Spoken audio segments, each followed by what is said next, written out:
Welcome back to the sawmill. Today we have something special on the mill. Aside from a brand new blade, we have a sugar pine log. Last fall I made a video cutting down a big sugar pine tree, then getting it out with the tractor. This is a small piece of it, just a little over 6 feet long. The butt end is about 19 inches. The top end, the small end, is right about 18 that way. 18 and a half, a little over 18. I'll put a link in the description of the videos taking this tree down and wrestling it out of the woods with the tractor. This tree was killed by bark beetles. It should be blued inside. Some of the videos I've done before of blue pine were blue ponderosa pine, but this sugar pine should look a lot different inside. I'm going to cut into it and decide what I want to do with it. I think I might want to make tabletop slabs out of it. Let's cut into it, see what it looks like, and go from there.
Here's our first cut.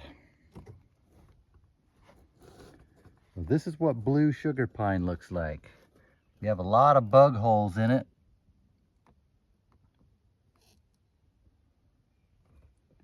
But that is some beautiful wood. On sugar pine, the sapwood, the outer part turns blue, but the middle of it doesn't. That is some beautiful wood.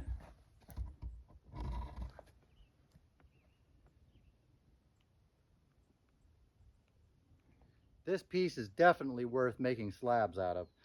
I'll make this slab 2 1/4. Let's go down another layer, see what it looks like.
Here's the next layer.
One of the best things about sugar pine is how good it smells. Now we're getting pretty close to the middle. The outer edges of this are quarter sawn. For as big as the knots were, it's actually pretty clear inside. I'll flip it over and we can have a go at it from the other side.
Did I mention how good sugar pine smells?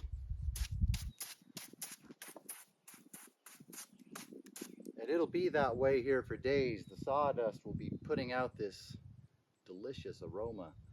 Almost makes me wish I could be a termite for a day, just so that I could eat the stuff. I think the top cut on the outside of the log is where the money shot is. That's where the best colors are. Doesn't that look nice?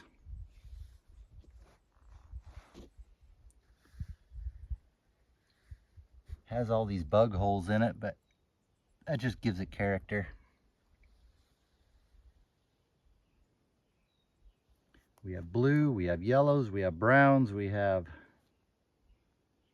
colors that I don't know how to pronounce. Let's take a couple more slices into this thing and see what we can find.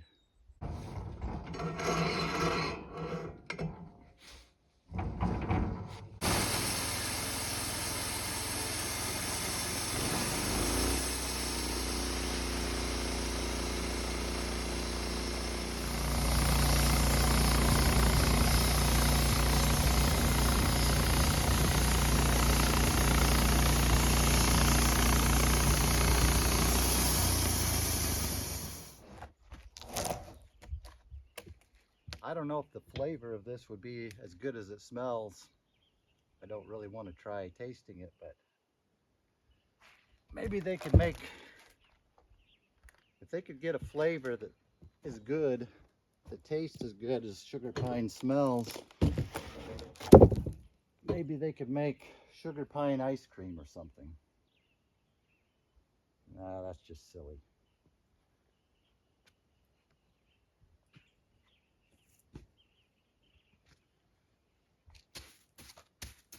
Oh, doesn't that look nice?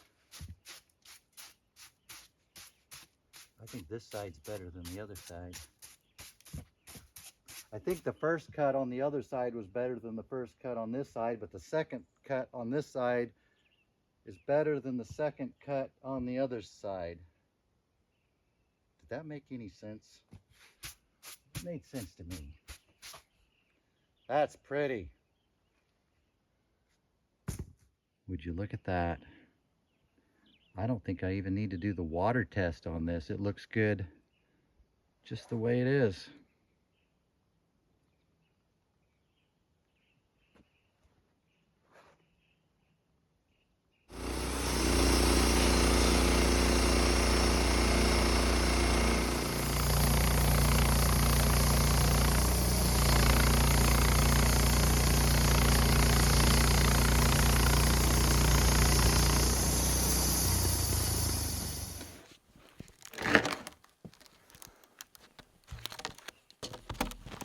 One more cut to go.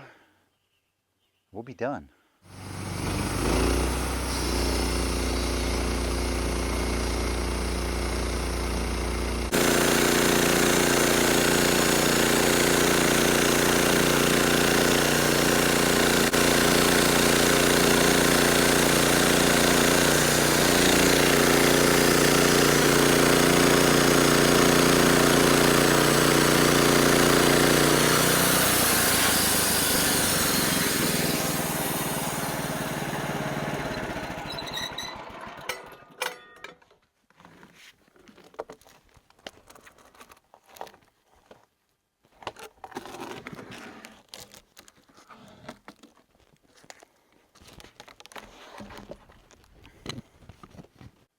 This is what my broom is down to. The handle keeps breaking. I'm down to one little nub. The fact that I haven't replaced it is an indicator of how much I avoid going shopping. Looks like I'm going to have to replace this thing. This is the centerpiece that has the pith in it. Try saying that 85 times fast. Pith with the pith.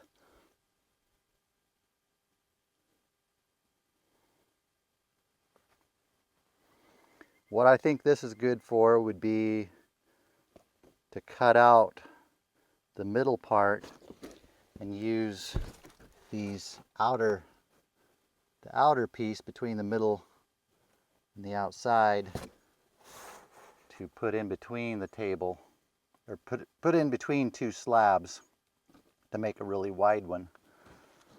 The problem with that pith center is that it always cracks as it dries. Well, there we have it. We have 4 really nice slabs plus a center piece that can be used for filler. I am really happy with the way these turned out, and we have more over here. I still have the rest of these logs to do. These 2 biggest logs are probably too big for the mill. Probably have to modify them to get them to fit. I'll be cutting these ones up soon. Make sure you subscribe to the channel so you don't miss out on those. Give me a like. See you on the next video. This is the centerpiece. This is the centerpiece that has the pith in it. Pith.